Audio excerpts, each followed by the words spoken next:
You're now in rotation with LoudMindsTV. I'm your host, EMP, and this is Season 3. Oh my God, I didn't think I'd make it this far. It's been a year. Would you believe that? I haven't. So, I'm actually blessed to, keep doing this for the community, for my friends, for my family. A lot of people that I haven't even met. You guys have tweeted me, sent me emails. Some of you even got my number and text messaged me. It's crazy, but I appreciate all the concerns, the criticism, the comments, the advice, the adventures, the experiences, the places that I've gone. So I'm just so thankful to have you guys with me for a third season. And with that being said, we're going to go into the traditional host open, boom, boom, boom, boom. Are we ready for that? Can we go to that? Okay, I guess we're not there yet. But this is what I wanted to tell you guys. This Friday, July 19th, I'll be doing my green carpet affair. Because who am I to do a red carpet affair? I'm not there yet. Wait until I get Miami, then we'll do that. So we're going to do the green carpet affair this Friday at Naga in Central Square. It's a couple doors down from Middle East. And I'll be inviting all the guests from Season 1 and Season 2. That's right, I've had 2 seasons already. And we'll be showing, paying homage to them and as well talking about our upcoming events and things that we have on this show. And we have an amazing lineup for you today. But can we go to the blog real quick? Are we ready for the blog? There we go. So right here, this is my brother, Moneybags in the back. He has his artist, SebastianMikael. Sebastian is from Switzerland, and he has a new song with Wale out. And actually, if you tab it in the right corner, go to the SoundCloud. Can you click on it? You see the SoundCloud and tab over? Just press play, let it ride. And pull up the audio on the audio board real quick. Yep. Things. Yeah. See what I did? Turn it up. Slip and slide on the body until she get there. I can't lie when I watch my baby. Her lip gloss pop just came from the spa. Hair done too, but girl, that was 4 shots ago. Wrap it. Boom. So, for more information, you hit the blog out. Everything's LoudMindsTV, the Twitter, the email, the Instagram, all of that. Let's scroll down to the next one. Shout out to you, Moneybags. So now OneGig is my brother, Mr. Fergus. Oh, man, I'm so proud to be working with this man. He's actually our clothing sponsor for this season, and he's provided the artwork that we have, and his house is a museum. Or I think he said gallery because a museum, you can't touch things. So gallery, you get to interact with people. Scroll down a little bit lower. Yeah, and see, man, you know what? That's going to come up later on. But OneGig, shout out to OneGig. They're the people. Let's scroll down to the next one. And that's the green carpet affair. So you guys see the logo and you see what it is. We're selling our tickets at Bodega and Lace. We'll tell you more information about that at the bottom. But shout out to Karmaloop. Shout out to Future Boston Alliance. Laurel, I See You King, Kush Groove Clothing. We have advertisement on WRS, and Hustle Simmons will be spinning. So come back to me. Boop, boop, boop, boop, boop. Camera. There we go. Man, see, this is why I love my crew. They just understand me, man. So, before I talk your ear off, I'm always talking about something. I'm blessed to have our state rep right next to me, Byron Rushing. How you doing, brother? It is so good to be with you, Ian, and thank you for this invitation. I'm so honored to have you here today. We met a few weeks ago at the Museum of Fine Arts, and that was a very interesting evening. It was an interesting evening. Future Boston Alliance threw together the event. Malia coordinated, and she told me you were coming. I said, you know what? I never met him. I want to meet him in person. And you had this amazing speech, and it was about amnesia. Will you take it from there? I'll try to take it from there. Please. I was, of course, invited to come and talk about history, and I didn't want to start without making sure that everybody in the room was talking about the same thing when we talked about history. Absolutely. And when I talk about history, I'm talking about memory. And we all understand memory because it is what we have in our heads, and we all have different memories. But in order to really understand memory, one has to understand no memory. Okay. And no memory, when you have no memory, that's amnesia. That's amnesia. And I really want everybody, and I don't know if this will work, but people just have to be, this have to be, on your good behavior, honest, but everybody's watching us, right? Yeah. So I want everybody to do the exercise that we all did when I was speaking. which is, I want you to right now pretend that you have amnesia. Right now, something happened. No. You got hit on the head or you something, and now you have amnesia.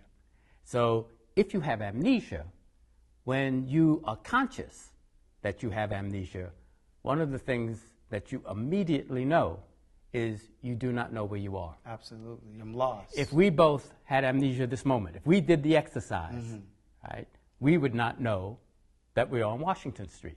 This is Washington Street? Right? Exactly. Because we know we are here because we remember coming.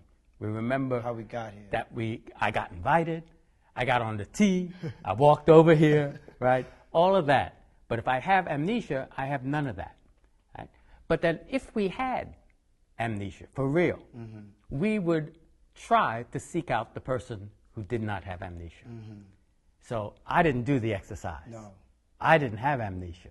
So you're going to ask me some questions. So where are you right now? Right. You're going to say, where am I? Right? Because I'm not, right? You had amnesia. You're going to say, where am I? And I'm going to say, oh, I know where you are. You're in Cambridge. Oh. You're in that little, you know that little public television thing they have over there in Cambridge? CCTV. CTV. That's where you are, right? And you'll say, thank you, Byron. Thank you for telling me where I am. And so two things happen when you have amnesia, right? One is that you're completely disoriented. You cannot know all the things that place you in your head, you no longer have. But the other thing that happens is when you try to get out of that situation, you do not know when you're being lied to. Absolutely, because you don't know what's real. Exactly, because you don't have that memory. History is corporate memory. History is the memories of us all put together. And the most accurate history is when you can have all of those memories of everybody put together. But when you don't have that history, when you don't have those memories, when you have amnesia, then two things happen. Tell us. As a people, you get disoriented. Absolutely. And as a people, you do not know when you're being lied to. You're taking advantage. You can't make the correct decisions about the future. You have to have that. And part of that, we can always have in our personal history, our family history, but that's not enough because things happen to us that didn't happen because happened in our families. They happened beyond our families. And they happened in community, they happened in the state, they happened in the country, they happened in the world that affect us, right? And we need to know all of those things. We need to know as much of that as possible. We need to get that corporate memory. And what we call the word for that corporate memory is history. History. Right. Now, if you're a theologian, okay, right, if you're into religion, there's another fancy word for that. And what is that? The fundamental philosophical word for the opposite of amnesia is called anamnesis. Anamnesis. Anamnesis is Greek, okay, for the most important memory. The most important memory. And so the anamnesis for Jews is the whole story of coming out of Egypt. That's part of the anamnesis. And they celebrate that. If you are religious, even Jews who are not religious celebrate it every year, right? They call it Passover, right? I'll be taught on my own every year, every year, right? And that gets me into what I was spending a lot of time talking about in what is our time when we raise up our anamnesis, when we say to our children, what is important about this day? What should we be celebrating? What should we be celebrating? What should be our day? What should be the day when we put together, right, and come back to, right, the anamnesis that is going to correct our amnesia?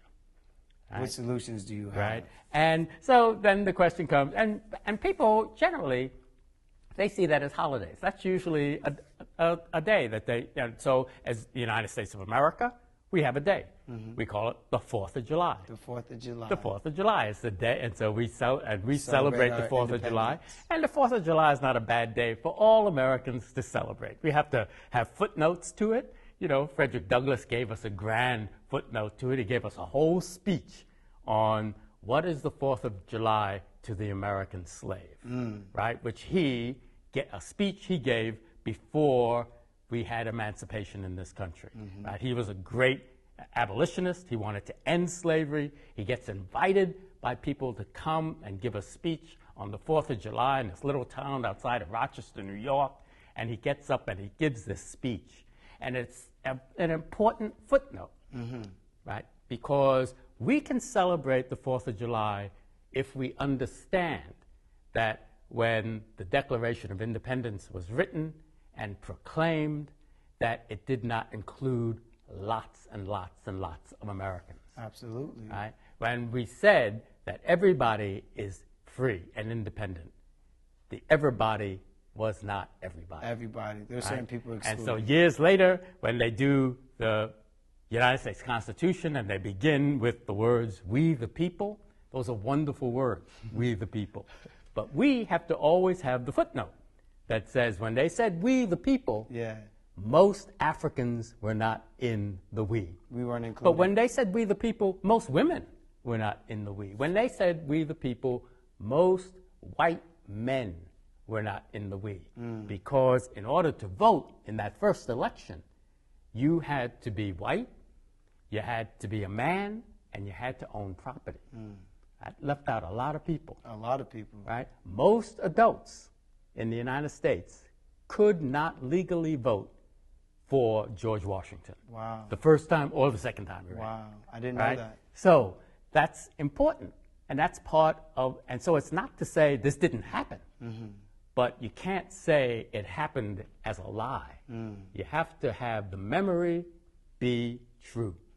And that, of course, is what we need to find for African Americans. I'm sort of amazed that we don't have that day. Now, what Juneteenth has become, that's what I want to bring up, is an attempt to have that day, right? And so we have a holiday that celebrates the African Americans in Texas after the Civil War is over, finding out that there was an Emancipation Proclamation. So the legend goes like this. The legend goes that there's an Emancipation Proclamation. Now, we all know that the Emancipation Proclamation didn't free all the people, all the slaves. It did not free all the slaves. It was a declaration that was done to help win the war. Absolutely. So it freed the slaves, right? It freed the slaves in the places that were in rebellion. Absolutely. So in a way, how could they free the slaves in places of rebellion? If they're in rebellion, how can the government free the slaves? But it was to say, but they knew that when slaves heard about that, they would attempt to leave the plantations because they would think, and which was accurate, that if they could get away from the slave master, right, at that point, there was a place where they could run. And if they got to the Union troops would recognize them as being free, right? And then the other piece, of course, of the Emancipation Proclamation that some people say was the most important part of it was it said that free black people and people who were former slaves could fight in the Union Army. That was a big deal. That was a big deal. That was a big deal. That's right. As equals, and they were able to wave exactly flags right. And the idea was, if you could fight, then how could you fight and come home after you have survived fighting and not be a citizen? So that was like the first sort of backdoor step to citizenship for most African Americans. And of course, that whatever reason Lincoln had in his mind at the beginning, all of those things happened. So when Juneteenth, the legendary beginning of Juneteenth, is 1865. Okay. Right? 1865. When Juneteenth, supposedly when the slaves in Texas find out that they are free, Lincoln is already assassinated. He's gone. Right? He's gone. Right? And what is happening in the country is that they are attempting to make the Emancipation Proclamation become the real law. of the land. And the only way to do that is you have to change the Constitution. And so when that is happening, all around the country, in all the states are being asked to adopt the 13th Amendment. Okay. And what is that? And the 13th Amendment is the amendment to the United States Constitution that says there will be no slavery in the United States. That is what frees us. What frees us is the 13th Amendment. The 13th Amendment that is made possible because the Union wins the Civil War. The 13th Amendment, which is made possible because black people fought in the second half of the Civil War, and those black people were part of the reason why the Union won the Civil War, right? We were actively involved in our emancipation. But the Juneteenth story goes like this. These people are still slaves. And a white man comes on a horse. Okay. And he is part of the Union Army. They finally get to Texas. And he writes out a special proclamation to inform them that the Emancipation Proclamation has freed them. So they find out. Oh, wow. You got it. They find out. And supposedly are the last black people in the United States to find this out. Now, I don't know. Okay, thank you. I don't know. Go ahead. I don't know. It's hard to believe. It is. It's hard to believe. I mean, we have stories of black people leaving the plantation in Mississippi who found out. They found out. But somehow these Texans didn't. Okay. So, black people in Texas, they see that as an emancipation moment for them. And very soon, after all of the smoke clears, they start celebrating that day, right? It happened sometime in the teens of Juneteenth. Most people put it on June 19th, but they called it Juneteenth Day. And that's a wonderful holiday. But the question is, should that be the holiday for all of us? Absolutely. Should that be our anamnesis holiday, where we celebrate the most important thing that happened to us? Right? Now what? That's the question. Okay. And I'm asking the question.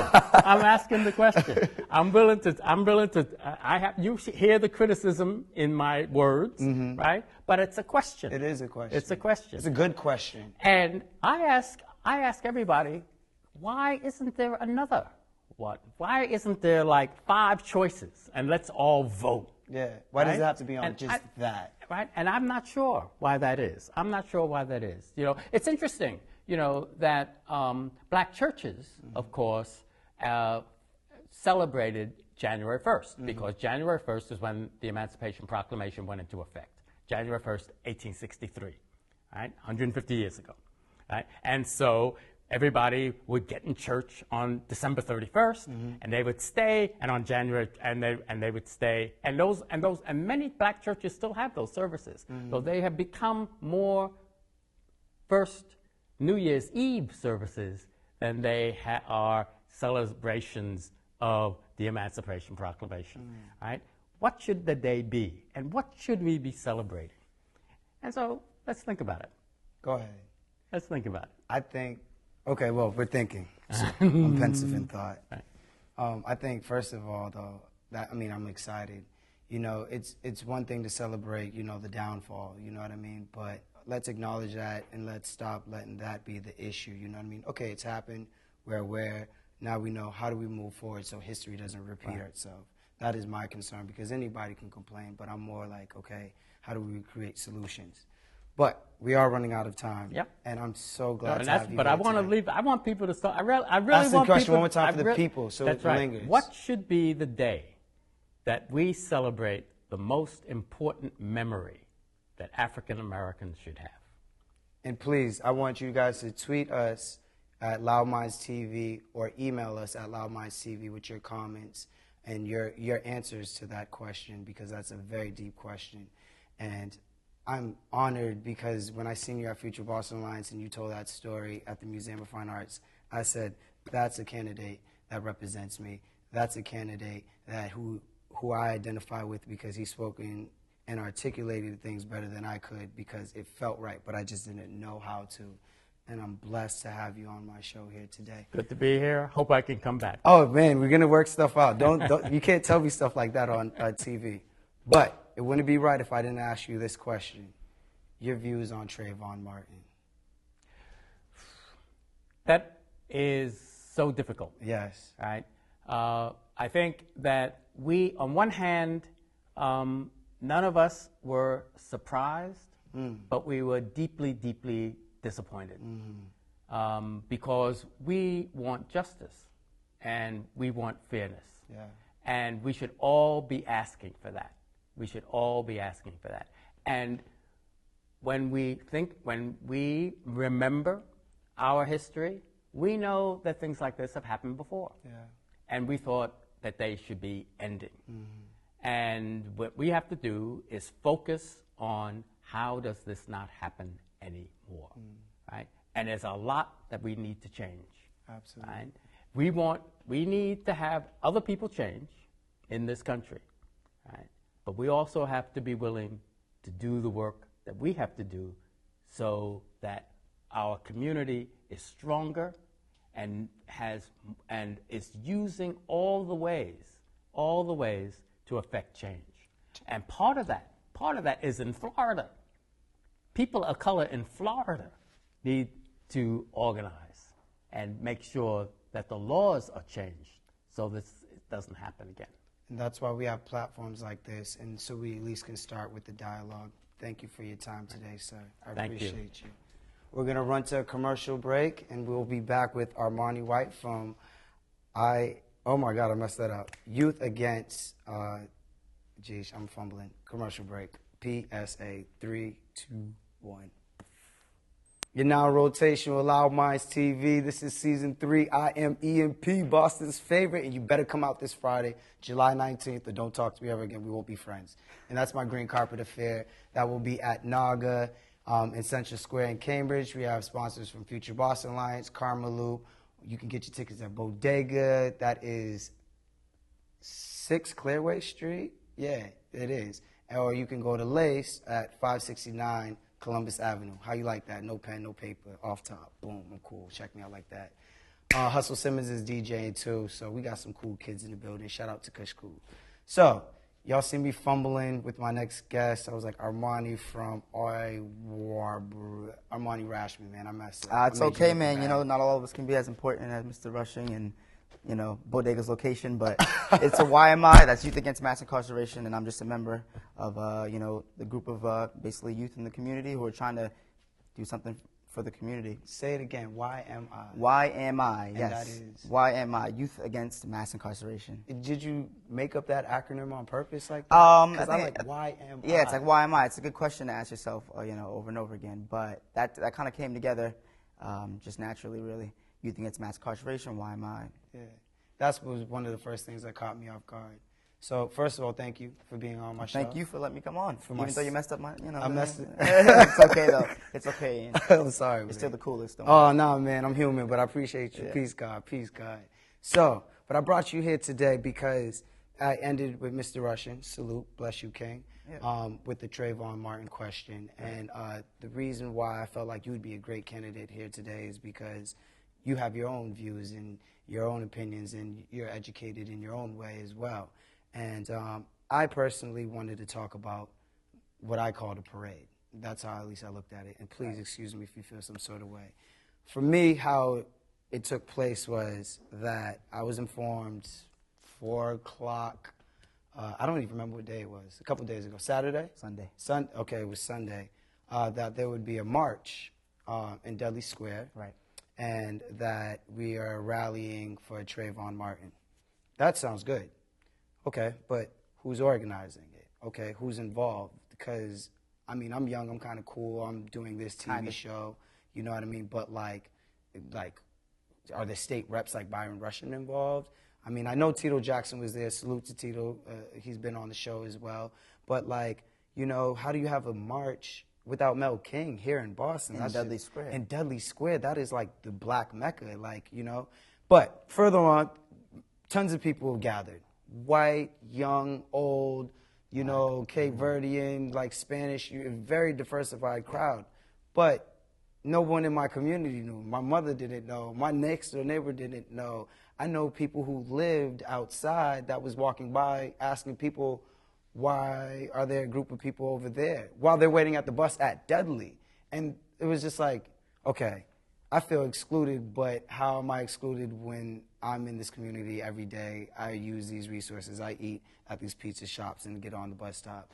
But my intent is not to rant or bash anybody that went or anything. That you're not hearing me the right way. I'm more concerned about, well, first of all, that was dope for you for going, for you for spending your time, for your intention, for your cause, where your heart was. I really congratulate you because I didn't walk with you. I didn't march with you. I didn't take place in that event because I didn't know if it was a rally. I didn't know if it was a riot. I didn't know what the outcome may have been and me being involved in that. And I would like you to share a little of your, can you chime in, sir? Yes, I can chime in. So as a community member from Boston, I've lived in Boston my whole life, from Roxbury-ish, JP area. I heard about the event in a similar way to you, I heard about it a little bit earlier than you did, but that's a story for another day. But basically, I agree with your sentiment. It's a great event. It's always nice to have, people from different backgrounds, different neighborhoods, different colors, different smells, flavors coming out, to one place. But there's always a time to reflect on how things are organized and to step back away from, the passion of a moment and to actually see how it came to be. And if you were to think about what took place in Dudley this past Sunday, you would notice a lack of leadership and organization from the community. Absolutely. And as a young man of color from the community who's been trying to basically take more of an integral part in running my, being part of running my community and doing something positive. Doing a great job. I try. Yeah, we try. We're a new organization, but grassroots, unaffiliated. So we're just trying to do our thing. But as I was saying, it's a little bit sad after an event like, the double death of Trayvon Martin, as I call it, because he did not die one time. He died once by the hands of George Zimmerman and again on the jury and on trial. Wow. So I think that was, having this rally was a beautiful moment for, people from all over Boston and all over Massachusetts to come together in a black Mecca to celebrate the life and to an extent the injustice of this justice system. But at the same time, it kind of... There's a way to go about it. Exactly. And it didn't go like that. Exactly. And a lot of people were excluded. A lot of important people were excluded. And I don't know if excluded was the word. It's definitely excluded. And I feel that way. I won't lie.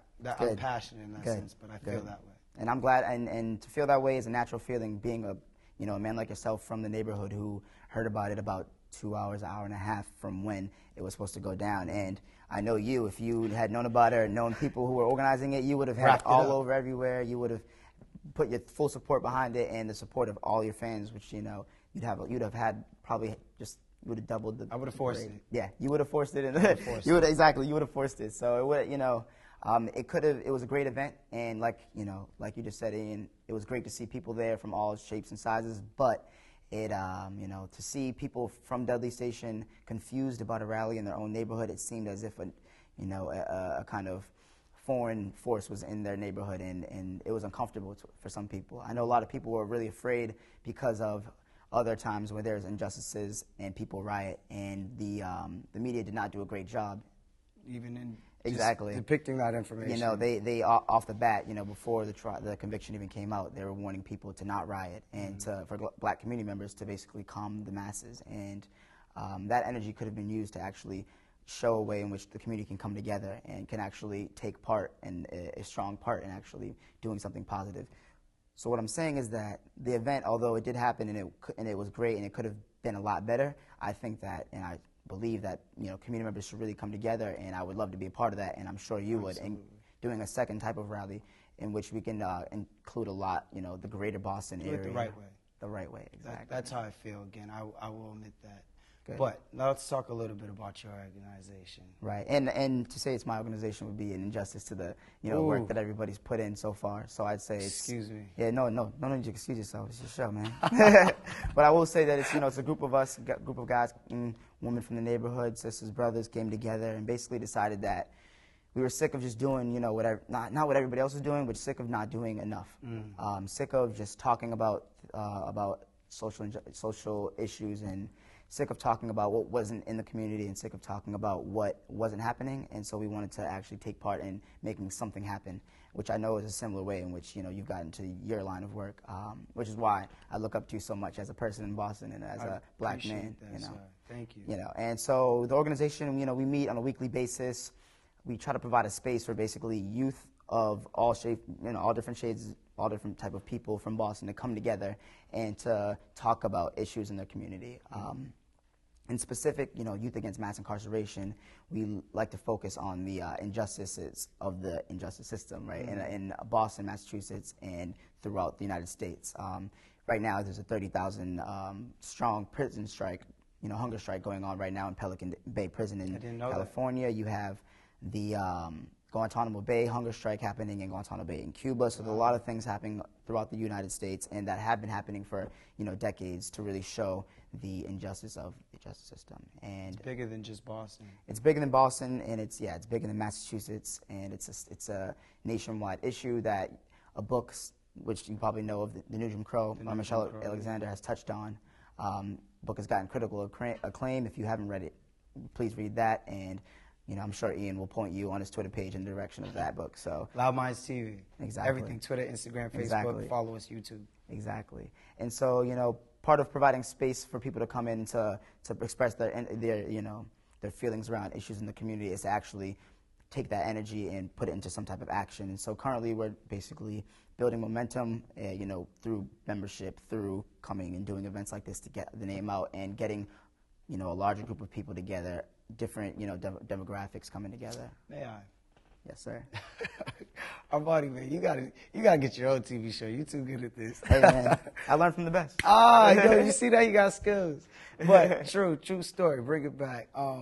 Last night was the first time I was invited. No, excuse me, first time I went to the meeting, not invited.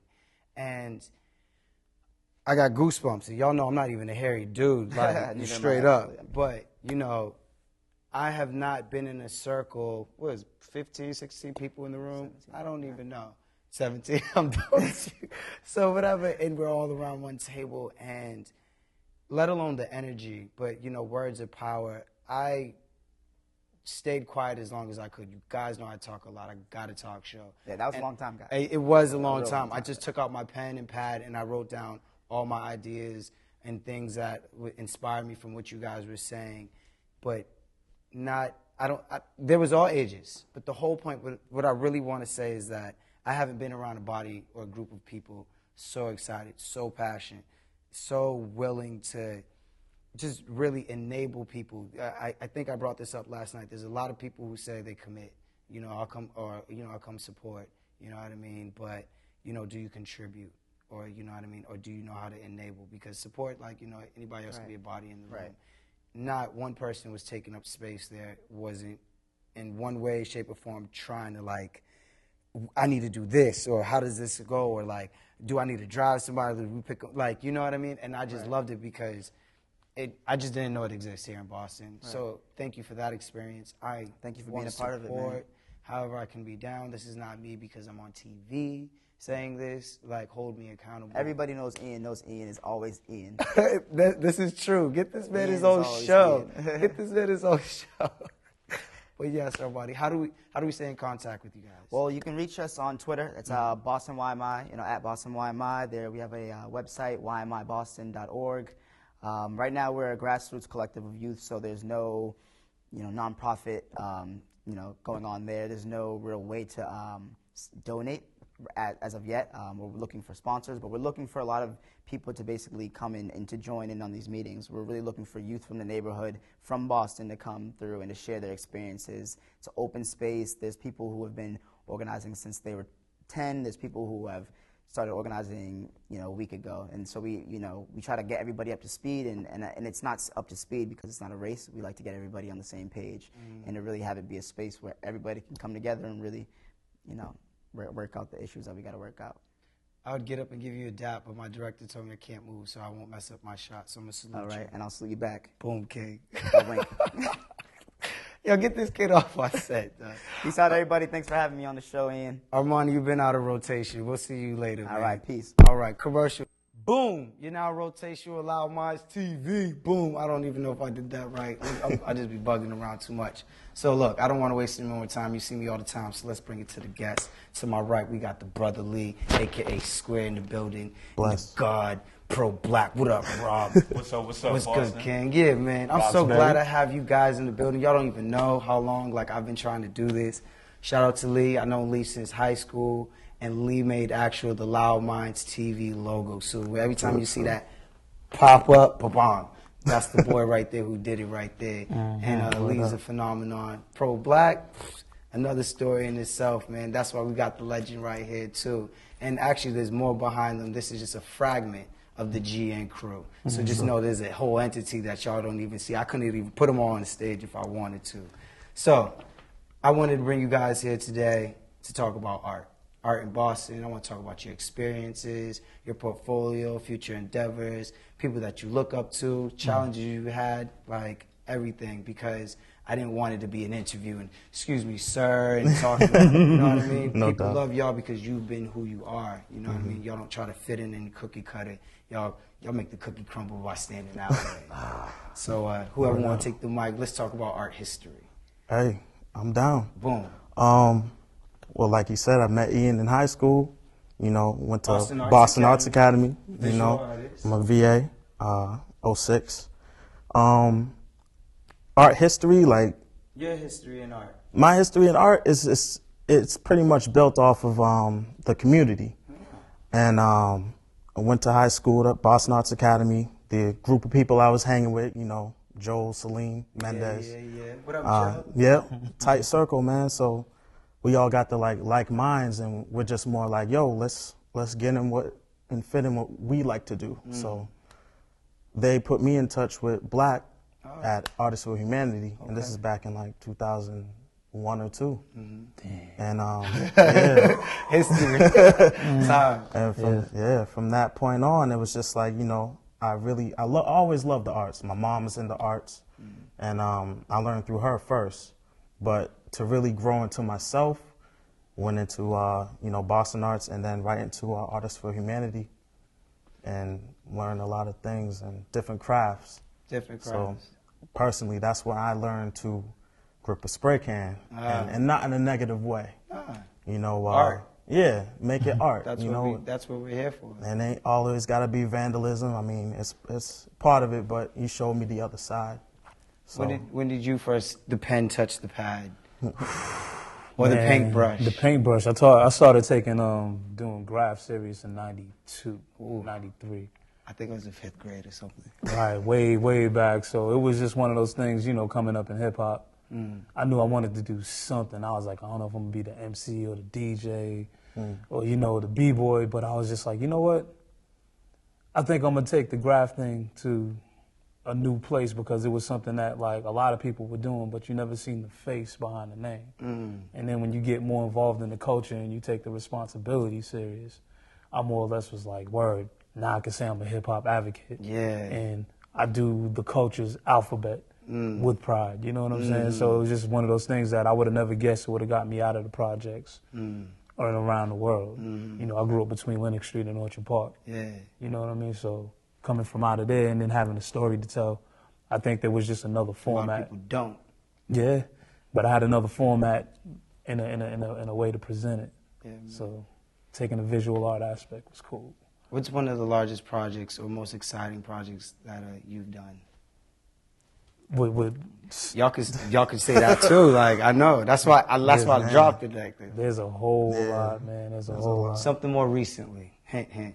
Well, we recently just finished a production over in Mission Hill, across the street from the Tobin. And that was the Boston Strong. The Boston, it was the Boston Strong that led to the Shark production. That led to we wrapped the whole building. yeah. You know, So tough. and it's one of those things where like we go to other cities and we see it happening all the time. Yeah.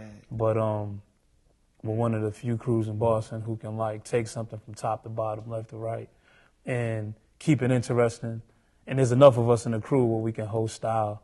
And we just finished the production the weekend that just passed called Alphabetical Slaughter. And tell us a little bit about how that was organized. Just like how, what section did you have, like how that was breaking down? The crew, we met up you know, GN crew. GN crew meet up. We had talked about it initially, like, you know, we're always about doing big murals. And, like, not just murals that just have pieces on the wall. We want to, like, make people think, you know, and have fun at the same time. So we're jokesters, too. So we're like, all right, alphabetical slaughter, who could kill the style the best? Yeah. You know, and... So you all squatted up. We squatted up and just did it, wall. Section it off. Everybody has, like, you know, 3 to 4 letters to do. And so the fonts are not even identical. No, not at all. The colors aren't even identical. The styles are not even identical. Exactly. And what else is something about this project that makes it profound? Who was painted on the wall? Oh man, shout out to my man Frank the Butcher, yo. I had to I come from a day and era where, like, you know, real recognizes real. And so he's one of the many ambassadors of the city, in a way that when he interviews anybody that comes through, you know, he's taking a piece of the culture and capsule, you know, putting in the capsule for people to be able to digest later. So, you know, shouts out to my man Frank, because he always showed love. I got a chance to chop it up with him yesterday, so he couldn't make it with us today because that man is busy. Trust me, please. I picked. Y'all know I do the most. So if he's busy, he's, you know, and salute to Frank. We're going to work with him in the future and the whole Carmeloop family over there. Tell us about these paintings as well. Well, this piece right here, it's an oldie but a goodie. It's like one of my personal favorites that I ever did. It's called Compliments of Brown. It was done in 2007. I like this in the background. Yeah, so... 2007? 2007. This is the skills you had in 07? Exactly. So what you got now, man? We got to see that. That's under wraps. Yeah. Those that know, they know. Yeah, and I'm well aware. You know, but this piece in particular, I love it just because, you know, all the colors in this painting, you know, in my opinion, and others, are compliments of brown women, and that's what I wanted to put on this painting. Yeah. And in the center is actually high school friend of ours. That's Nicole Brathwaite. That's Brathwaite. Yeah. She was in Osmosis Jones. She's the girl in the classroom. All right, and we're actually running out of time, so let's talk about this painting real quick. Oh, real quick. That's one of, I had a series last year. Okay. For a solo show in Los Angeles. Oh wow. And getting around. I did an EP, kind of like how dudes, you know, release records and such. And it was a series called Small Change. Small Change. So this is one of the 9 pieces. And you can see the change. So that's can we zoom in on that real quick? That's one of my dime pieces, and it's a friend of ours by the name one of his of dime pieces. Look at the dimes. Yeah. So not only is it worth money, but it's worth money. Yeah. Definitely. And it's a dime piece. It's a dime piece. Yeah. All right, how do people stay in contact with you guys? Oh man, well, Twitter, Facebook. Right now, Instagram, and you know, I'm square.com on Instagram, SQUAREDOTCOM. And ProBlak. Yeah, ProBlak, PROBLAK. Bomb. At, you know, .com. Word to your moms. You know, we get it going. Family, yo, it's been a blessing. I get up on my seat when my director's going to send me, so salute to you both. You got it. I appreciate having you, and we're going to work on some more projects. Thank you for your time. Thank you. Commercial break. Loud Minds. Boom, boom, boom, boom, boom, boom. That means go off air. Boom. You're now rotation with LoudMindsTV. I'm your host, EMP. This is season 3. I made it this far, but look, I talk too much. So we got to make it about the guests. It's not about me right now. So before I introduce him, let me tell you about this man. I met him at Politics and Pancakes, an event put together with Future Boston Alliance at Reynolds' house in his backyard. And I met everybody, but this one stuck out the crowd, and we ended up talking more than anything. He introduced me to his campaign launch party the following Monday. I came right out after work, and he is here now on my stage. Ladies and gentlemen, let me introduce Chris Conroy. Thanks for having me, man. Appreciate it. Thank you, man. I'm so glad to have you here today. You are running for? City Council at large, so citywide member of the council, 1 of 4. 1 of 4. Hopefully. And you had an amazing campaign launch party. You had students. You had Charles from, wait, did I say his name wrong? Carlos Enriquez, Representative Enriquez. Yo, just the whole point is that I didn't see a lot of people rally around another person the way they have with you. And that's something that stuck out to me because I met you one-on-one with no flags and whistles or anything like that. So when I met all those people around you, I was inspired. Right. And we continue to bump into each other in the middle of the city. Yep. So, look, let me not steal too much more time and let's give you the light. You're running for city councilor for, give me some reasons. Yes, sir. So I'm running for city council for the main reason is I want to make sure that students, parents, people that have been marginalized from the political system, people that haven't had faith in the political system in the past, can step into this era of change in the city and really start to take and have a voice in the political process in the way that policies are written that will eventually affect their communities. I really think that the city council member at large position is the city's greatest community organizing position that you can have.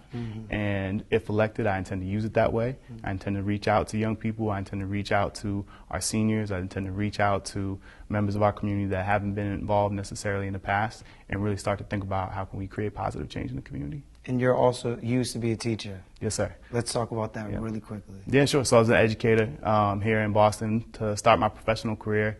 I taught in South Boston initially to start at the Gavin Middle School. And then I moved on to really expand my career at Codman Academy Charter School in Dorchester. And that's where I was able to start, create a learning community for young people with exceptional learning needs. So students that were having difficulty in the mainstream classrooms needed a more, I guess you would call it a specialized curriculum, and then we would create that and work with them there. But you are special because the way you interact with the community is completely different. Again, like I said, the way, like, I had a couple of my friends come up to me, even Jelani, a great friend who works on me at the show, was like, yo, I didn't even know that you knew Chris. I said, I didn't know that you knew Chris.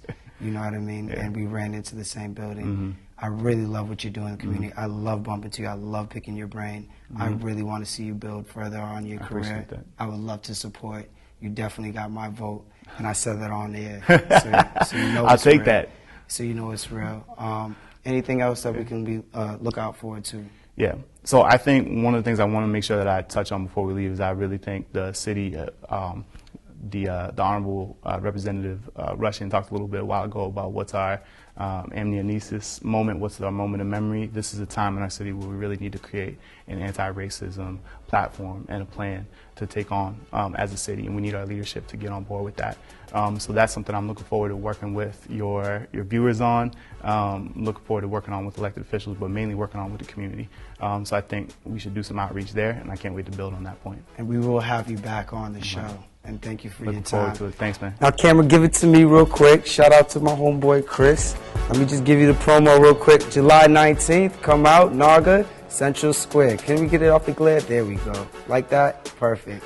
And you're out of rotation with LoudMindsTV. Email us, tweet us, everything LoudMindsTV, YouTube. And we'll be back August 6th. And that will be our musical entity with Mark Maron's Brandon Authentic. But it's LoudMindsTV. LoudMinds.